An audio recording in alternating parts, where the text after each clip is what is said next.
Hello বন্ধুরা, আজকে চুনো মাছের চচ্চড়ি দেখাবো তোমাদেরকে। শুকনো লঙ্কা, জিরে, রসুন, আদা এগুলো আমি পেস্ট করে নেব। চুনো মাছ ধুয়ে রেখে দিয়েছি। একে নুন দিয়ে দিলাম 2 চামচ, হলুদ দিয়ে দিলাম 2 চামচ,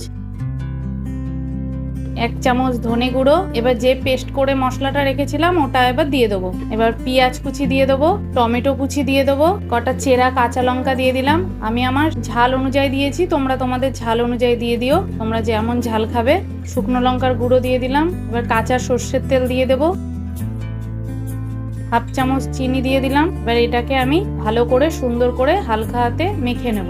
আমার মাখা হয়ে গেছে। এবার এটাকে আমি 5 মিনিট ঢেকে রেখে দেবো। কড়াই বসিয়ে কড়াই গরম করে 5 ফোড়ন, জিরে তেলের মধ্যে দিয়ে দিলাম। ফোড়নে যে মাছটা মেখে রেখেছিলাম মাছটা তেলের মধ্যে দিয়ে দিলাম। এবার হালকা হাতে এটাকে নাড়াচাড়া করে দেবো। যে পাত্রে ছিল সেই পাত্রটা ধুয়ে কিছুটা জল এর মধ্যে অ্যাড করে দেবো। জলটা দেওয়া হয়ে গেছে। এবার একটু নেড়ে নেব। তারপরে আমি এটাকে 20 মিনিটের জন্য ঢাকা দিয়ে লো ফ্লেমে রেখে দেবো। 20 মিনিট হয়ে গেছে, কত সুন্দর তেল ছেড়েছে, কালার এসেছে। এবার আমি এর মধ্যে ধনেপাতা কুচিটা দিয়ে দেবো। ধনেপাতা কুচি দিয়ে একটু নাড়াচাড়া দিয়ে 5 মিনিট মতো লো ফ্লেমে রেখে নামিয়ে নেব। আমার চুনো মাছ রান্না করা রেডি। এভাবে তোমরা কাঁচা চুনো মাছ ভালো করে মশলা দিয়ে মাখিয়ে রান্না করে খেয়ে দেখবে, খুব সুস্বাদু লাগে।